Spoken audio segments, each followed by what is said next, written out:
Hello बच्चों, तो आओ प्रश्न को पढ़ते हैं। एक भी चर के निम्नलिखित मानों की माध्यिका ज्ञात कीजिए। तो बच्चों यहाँ पर हमें आंकड़े दिए गए हैं 5, 10, 3, 7, 2, 9, 6, 2, 11। तो दिए गए प्रश्न की मुख्य अवधारणा की बात करें तो बच्चों यहाँ पर सबसे पहले हम दिए गए आंकड़ों को आरोही क्रम अर्थात बढ़ते क्रम में व्यवस्थित करेंगे।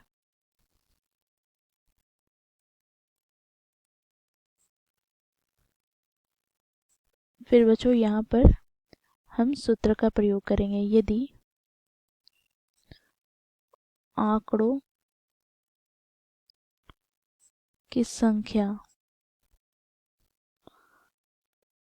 अर्थात n यदि सम हो जाएगा, देखो यहाँ पर n बटे 2 पद प्लस n बटे 2 प्लस 1 पद बटे में 2। ठीक है, इस सूत्र द्वारा हम माध्यिका ज्ञात करेंगे जब सम संख्या होता है। अब बच्चों देखो, जब n विषम संख्या हो तो क्या करेंगे। तो देखो यहाँ पर जब n विषम संख्या हो तो माध्यिका ज्ञात करने का सूत्र होता है n प्लस 1 बटे 2 पद। क्या हो जाता है, दिए गए आंकड़े का माध्यिका। तो इस मुख्य अवधारणा की सहायता से बच्चों हम दिए गए प्रश्न को हल करेंगे। प्रश्न में हमें आंकड़े इस प्रकार दिए गए हैं पर लिया। अब बच्चों इसे हम आरोही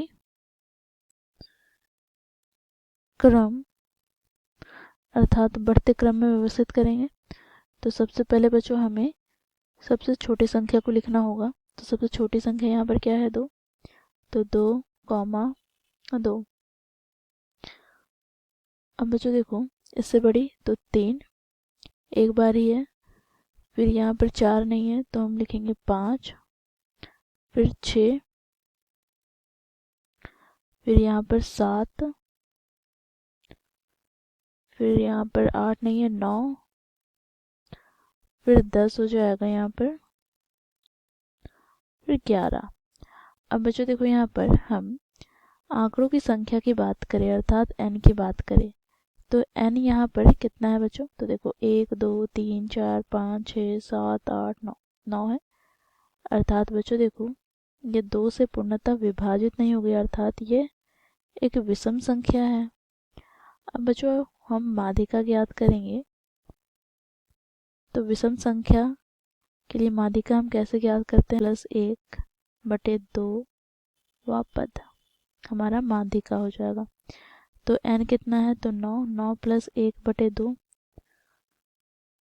पद। अब बच्चों देखो 9 प्लस 1 कितना हो जाएगा, 10 बटे 2 पद। अब हम 2 से विभाजित करते हैं 10 को तो ये हो जाएगा 5वां पद। तो 5वां पद ही हमारा क्या होगा, दिए गए प्रश्न अर्थात आंकड़ों की माध्यिका। तो 5वां नंबर में कौन सा संख्या आ रहा है, तो देखो 1, 2, 3, 4, 5 अर्थात 6। तो यहाँ से हमें माध्यिका प्राप्त हो गया, इसलिए माध्यिका बराबर 6। तो इस प्रकार बच्चों हम लोग दिए गए प्रश्न को मुख्य अवधारणा की सहायता से हल किया। आशा करती हूँ आप लोगों को यह प्रश्न समझ में आया होगा। धन्यवाद।